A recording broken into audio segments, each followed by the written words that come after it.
Imagine you are 9 years old and you have just run away from home. Then imagine that only 2 decades later, you become Japan's greatest samurai.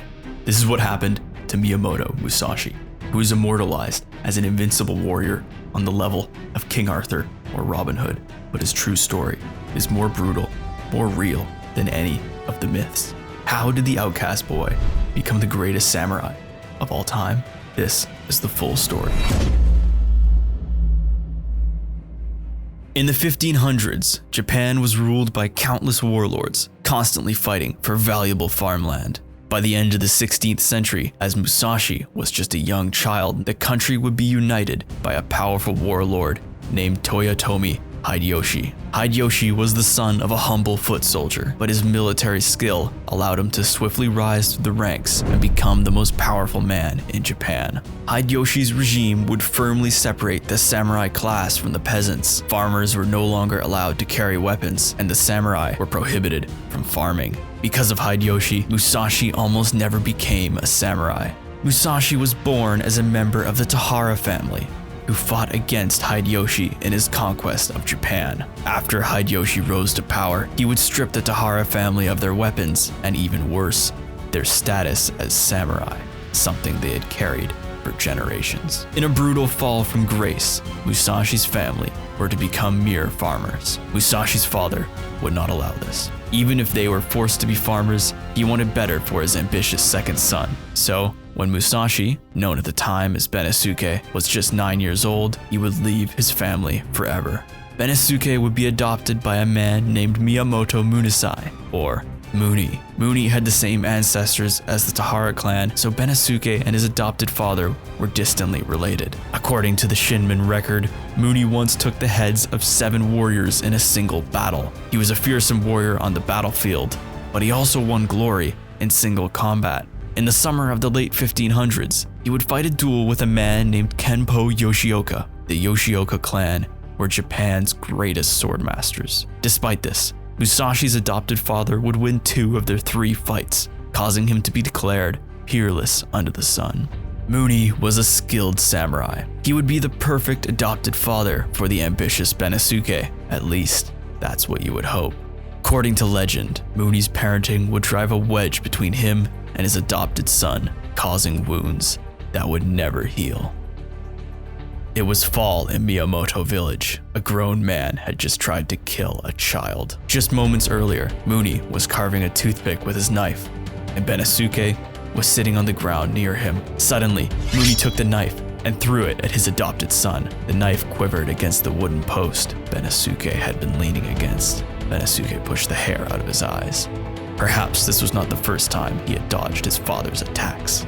Enraged, Muni said, quote, "Lately, you have studied my art of fencing, and I intended to cut the tip of your right earlobe to remind you of the fact, but you turned your face away and sought to evade the danger. You are a thorough disgrace." Having said this, Muni evicted his son from his home. The legend goes on to say that Bennosuke would flee the village of Miyamoto. Going to live with a Buddhist priest in a neighboring village, Bennosuke would spend hours in the woods furiously practicing martial arts, with only the trees as his witness. His rage and anger only grew as he trained. The cuts and scars from the wilderness hurt far less than the damage done to his heart.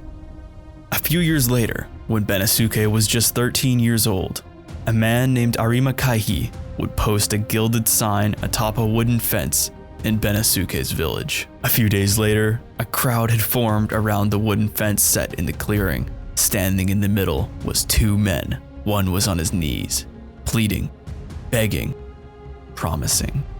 The sign had challenged any local warrior to a duel.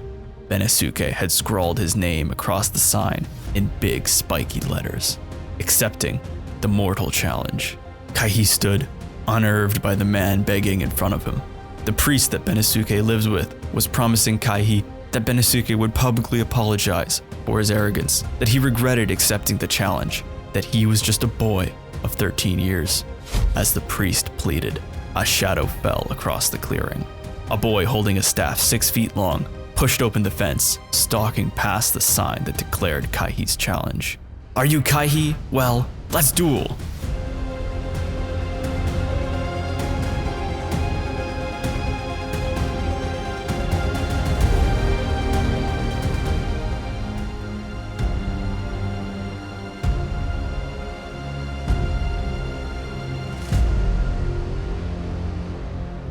Bennosuke had just won his first duel, his rage and anger carrying him to victory. At this time, Bennosuke's life remained shrouded in mystery. One story we are told is that after he won his duel against Arima Kaihi, his exploits were talked about far and wide. Word eventually reached his father Muni, who was now living in southern Japan. One spring morning, Muni would receive a knock on his door. A boy was standing there, exhausted from his journey. Dirty, disheveled, and long-haired, Bennosuke had come home. His first victory had been achieved through sheer brutality, but Bennosuke knew that if he was to become a samurai, he would have to learn the true way of the sword. So he returned to his adopted father, looking for his approval. Muni decided to finally tell his adopted son how he really felt about him. He sat him down, shaved his head, and proudly gave him his new adult name, Shinmin Musashi Harunobu. Bennosuke was no more. Musashi had been born. Just a few years later, he would have his first taste of war, the result changing Musashi forever. 2 years after Musashi had won his first duel, Toyotomi Hideyoshi has died. In the decades before, he managed to unify the warring states of Japan into one single empire. But now that he was gone, his rival Tokugawa Ieyasu saw his chance to take power. In the summer of 1600, Ieyasu would declare war on the ruling regions of Japan and march his army south. In autumn, the loyalists would meet Ieyasu's army on the plains of Sekigahara. 160,000 soldiers converged on the small town, and as the morning fog lifted, the two armies clashed. A boy with black hair lay among the corpses. There were thousands of them. The whole world's gone crazy, he thought dimly. A man might as well be a dead leaf, floating in the autumn breeze. He felt drawn to the peace of death, like a child mesmerized by a flame. Popular myth tells us that Musashi had fought for the Hideyoshi loyalists, and after finding himself on the losing side of one of Japan's most legendary battles, he burned with a desire to prove himself. The true story of Musashi's life, however, is much more brutal. Musashi was never at the Battle of Sekigahara. While the conflict raged in the north, the war for Japan continued in the south. Musashi would fight alongside Muni for Ieyasu's army in southern Japan. Musashi's drive to prove himself would not come from defeat at Sekigahara, but rather the shadow of his father's legacy. Japan, 1600. Musashi and his father Muni have been fighting for Tokugawa Ieyasu in the south, and the war is about to end. When Musashi is not fighting in battle, he is sparring with his new friend Nagaoka Okinaga. Okinaga shared Musashi's passion for the martial arts. After fighting in several battles and training endlessly, Musashi would make a decision that would change his life forever. Tokugawa Ieyasu had won the Battle of Sekigahara. After the conflict, Japan was filled with displaced Ronin, samurai, without masters. As many as 500,000 men could have been roaming the countryside, looking to prove themselves in mortal combat. The war was over, but Musashi knew that his journey to become a master was far from done. He could take a position as a samurai for a local warlord, as Okinaga planned to do. These high-paying posts were often the pinnacle of a samurai's career. Work hard, and you may find yourself commanding dozens or hundreds of men in battle. Musashi grabbed his sword, clothing, and bedroll. Years earlier, he had returned to his father looking for formal training in the way of the sword. He knew now that he had learned all that Muni had to teach him. Musashi had a plan for how he would make a name for himself and deepen his understanding of the way of the sword. Musashi was about to challenge Japan's greatest sword masters. The winter winds blew as the crowd of onlookers impatiently stirred. Standing in the middle of the plains was the legendary Yoshioka Sejiro, head of the Yoshioka clan. The Yoshioka clan are Japan's greatest swordmasters. They boasted that, quote, there was such a large number of swordsmen who studied under their tutelage that it was impossible to count their number. Now among the swordsmen throughout the country, there were only 4 or 5 with the skill to challenge them. The Yoshioka were led by 2 brothers. The elder, Sejiro, was known for his supreme powers of concentration in the face of fear. The younger, Denshichiro, was known for his temper and hot-headedness. The Yoshioka had been challenged several times throughout their century-long history, and each time the challenger was humiliated. The only exception was Musashi's father, Muni, who had won 2 out of his 3 bouts with the Yoshioka. Sejiro would not allow history to repeat itself. For the first time in recent memory, an outsider had challenged him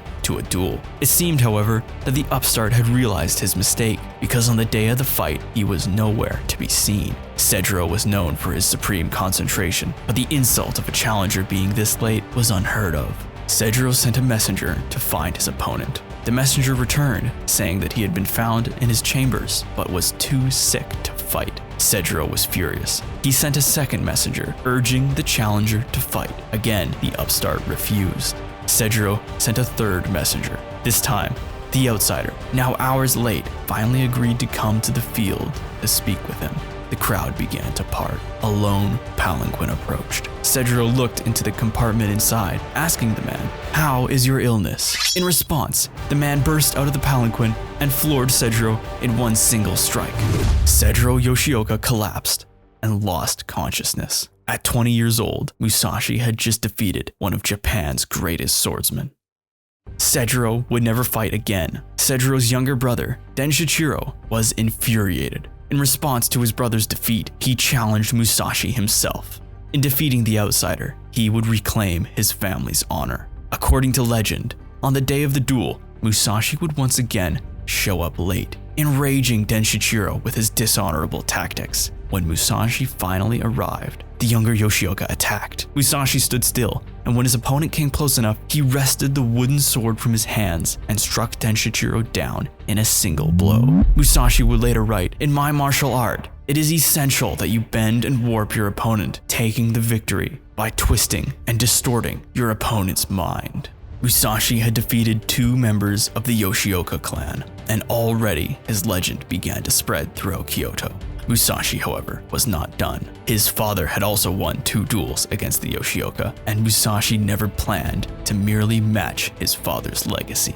While Musashi still burned with ambition, Sejiro's son, Matashichiro Yoshioka, was furious and swore to capture and kill the upstart swordsman. Musashi's final duel against the Yoshioka was set. On the day the two would fight, Matashichiro arrived at the battlefield, but he was not alone. Expecting Musashi to be late, he planned to ambush and kill his enemy. So, Matashiro arrived with a group of men. Unfortunately for him, when Matashichiro arrived, Musashi was already there. Matashichiro drew his sword and charged. Musashi fought back like a demon. Winning duels was one thing, surviving an ambush against superior numbers is another.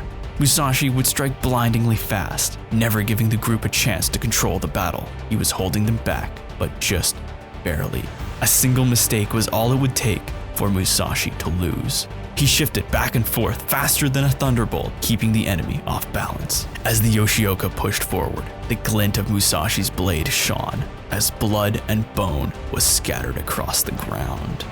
Quote, "When facing superior numbers, the spirit is to chase the enemies around from side to side, even though they come from all 4 directions. Cut the enemies down as they advance, crushing them from the direction from which they attack. Whatever you do, you must drive the enemy together, and when they are piled up, cut them down strongly without giving them a chance."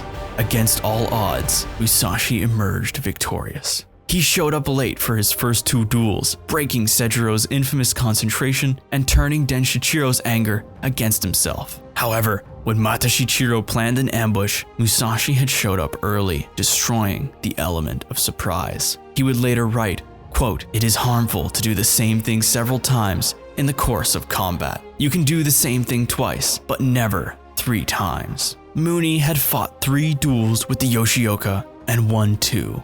Musashi fought 3 and won them all. Finally, he had proven himself, not just as a soldier, not just as a samurai, but as his father's son. In the coming months, Musashi would go on to fight several more duels in Kyoto, each victory spreading his legend even further. No matter how successful he was, however, Musashi knew something was missing. He had dedicated his life to learning the way of the sword, but he knew he was still far from becoming a master. His victories felt hollow, and he was still not considered peerless under the sun. It was the beginning of summer. In the castle yard, two men were dueling. Musashi furiously traded blows with his opponent. The man he was fighting was an expert samurai, and even worse, he knew all of Musashi's moves. His opponent struck the sword from his hands and raised his own to Musashi's throat. Musashi held up his hands in surrender and smiled. The two men then left the yard and began to drink sake together, reminiscing over old times. Musashi had reunited with his old friend Okinaga, who he had fought with years earlier in Ieyasu's conquest of Japan. Musashi has now fought over 60 duels and is famous across the country. His father had named him Musashi Harunobu, but most people knew him as Musashi, the swordsman from Miyamoto. So, it was from that day forward he would forever be known as Miyamoto Musashi. One evening, Okinaga told Musashi of a great swordsman who had settled in their home region. Okinaga himself had watched as the swordsman gave a demonstration before the local shogun. The shogun had been so impressed with his skills, he hired him as his personal fencing instructor. This great swordsman was known as the Demon of the West and was considered the greatest samurai in Western Japan. Musashi listened closely. After 15 years of dueling, something was still missing. He knew he still did not truly understand the way of the sword, and the shadow of his father's legacy as an honorable samurai still loomed over him. Musashi was known for his brutal raw skill, but the samurai class of Japan still regarded him as an outsider. His strange fighting style of using two swords at once and his dishonorable tactics led many to dismiss him. When Okinaga told Musashi the true name of the Demon of the West, Musashi could hardly believe his ears. The swordsman was named Sasaki Kojiro. Kojiro was a respected samurai from a respected samurai family. If Musashi could defeat him, he would finally prove himself before the samurai class. This, however, was not the only reason Musashi wanted to duel Kojiro. 10 years earlier, Kojiro had visited the same castle they were in now and challenged Musashi's father to a duel. Kojiro was known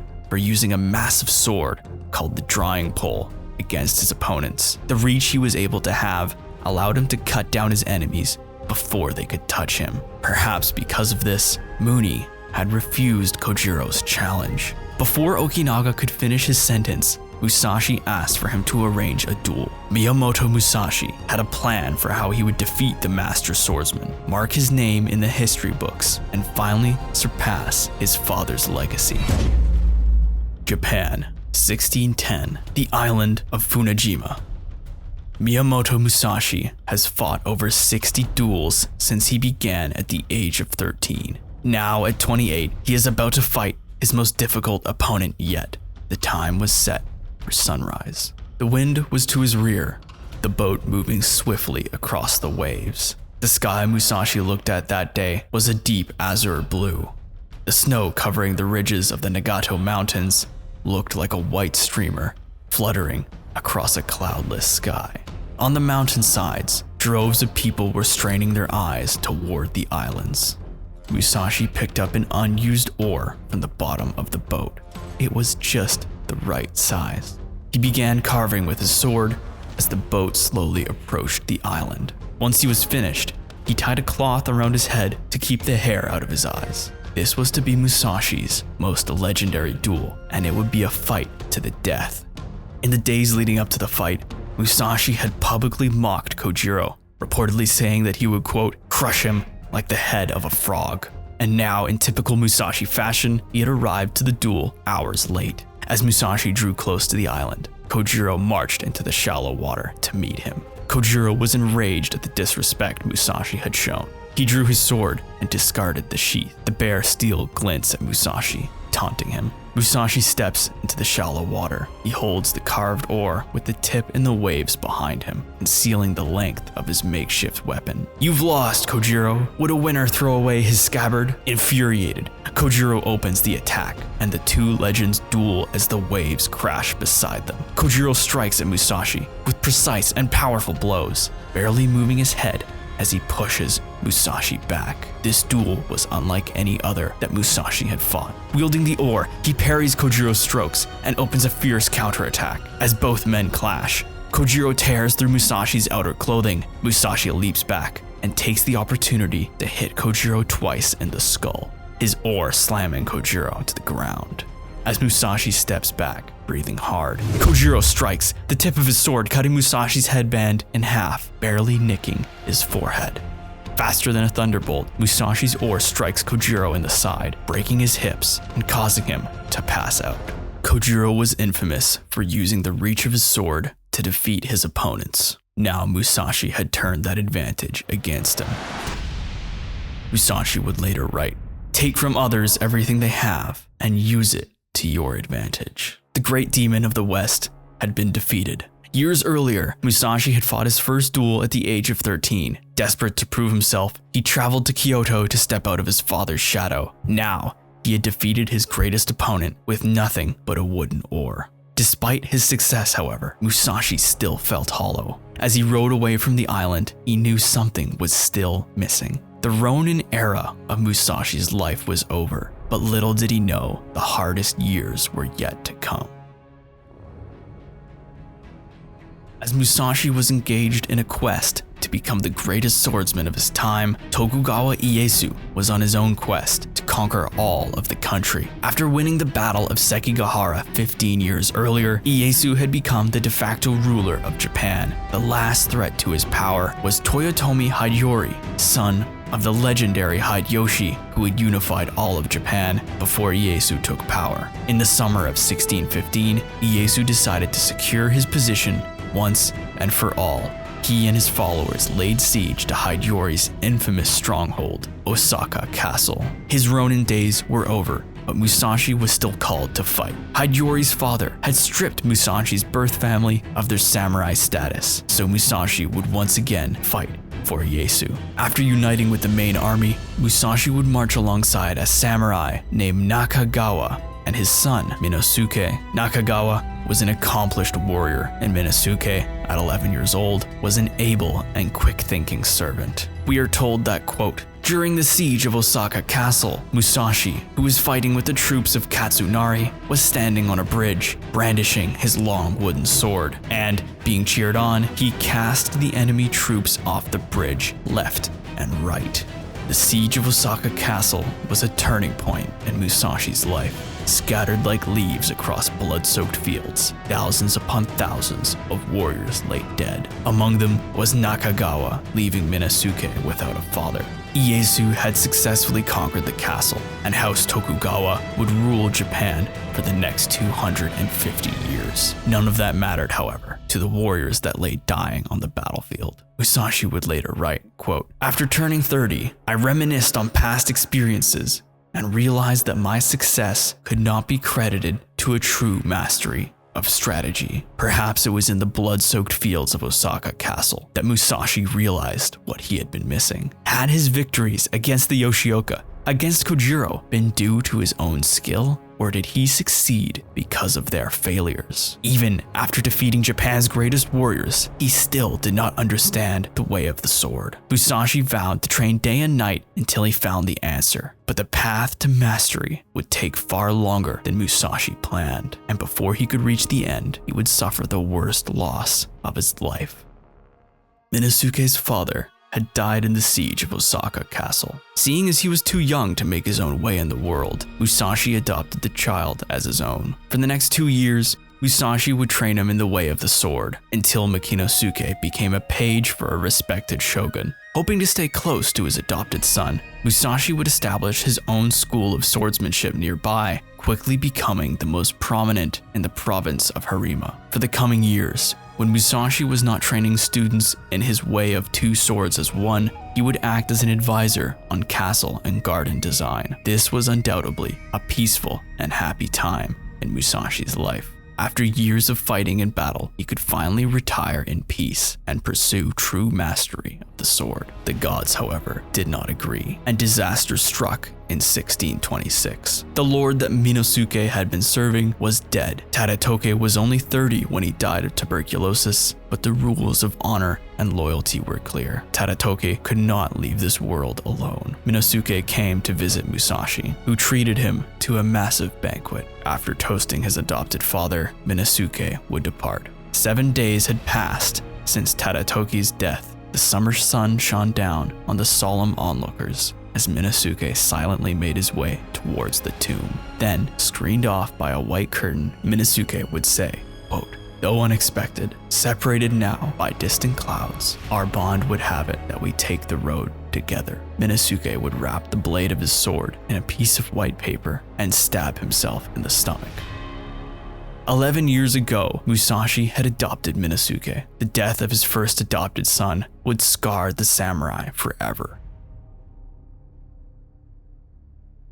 Fall 1626. Musashi is traveling through the mountain village of Yonida. The hills surrounding the town are covered in pine trees, silently standing watch. On the side of the muddy road is a lone boy catching fish in a wet field. According to one account of Musashi's life, quote, "Going up to the boy, Musashi asked him whether he would share his catch with him. The boy said he would, and putting his catch into a small pail, handed them all to Musashi. At this, Musashi said, 'I am grateful for your kind-heartedness, but I don't need this much. A few will suffice.' And saying this, he scooped a few fish out of the pail, wrapped them in a towel, and handed the pail back to the boy. The boy laughed and said, 'It is not often that travelers ask me for fish, so why should I be mean? Please take the whole pail.' It was late in the day, so rather than pushing on, Musashi would sleep that night at the boy's house. Shockingly, when he arrived, the boy's father lay dead in his bed. Weakened by a life of poverty, the boy was unable to carry his father away for burial. The next day, after helping the boy, whose name was Iori, bury his father next to his mother, Musashi made Iori an offer. "Come with me, and I will train you in the ways of the warrior." Iori was ecstatic, and so Musashi had adopted his second son. Iori would never become a warrior, but he would grow to become an accomplished strategist. Born just a peasant, Iori would rise through the ranks to become a chief retainer to a local lord, overseeing a prosperous fief of his own.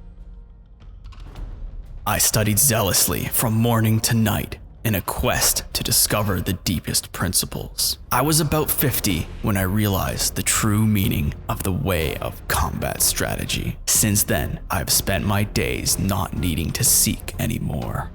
After decades of combat, meditation, and training, Musashi has discovered the true way of the sword, but his story was not over yet. Japan was a far more peaceful place than it was in Musashi's youth, and war was quickly becoming a distant memory. Musashi was part of the last generation of samurai, and fearing that their legacy would vanish, he embarked on one final adventure. In 1643, Musashi arrived in Raigondo Cave, a Buddhist retreat. Determined to pass his knowledge on to his students, he wrote his masterpiece, the Book of Five Rings, hoping to preserve the way of the samurai for decades to come. After finishing the book, Musashi would fall deathly ill. Whilst on his deathbed, he gave away all his worldly possessions and wrote his final document, Dokudo, a list of 21 principles that he had followed to become the supreme master of the sword. A week later, the greatest samurai Japan would ever see died in his bed at the age of 61. Musashi had killed his first man at 13, fought in epic battles, and never lost a single duel. In the Book of Five Rings, Musashi himself says, "The purpose of any duel is to win by any means." I think Musashi's life and work can be viewed through that single quote. Musashi dedicated his life to becoming a master of the sword. His youth was defined by a series of external battles and success, but as he grew older, he turned inward and in doing so achieved true mastery. Musashi is criticized for using dishonorable tactics to win, for inflating his record, for the stories of his life to not be backed up entirely by historical fact. But that's okay. Musashi's story is so compelling because we are initially drawn to the image of the invincible swordsman, only to find out that his greatest work was his philosophy. Musashi would write, "There is nothing outside of yourself that can ever enable you to get better, stronger, richer, quicker, or smarter. Everything is within. Everything exists. Seek nothing outside of yourself." Following this principle allowed Musashi to become the master of the sword, and in doing so, he found enlightenment in the face of death.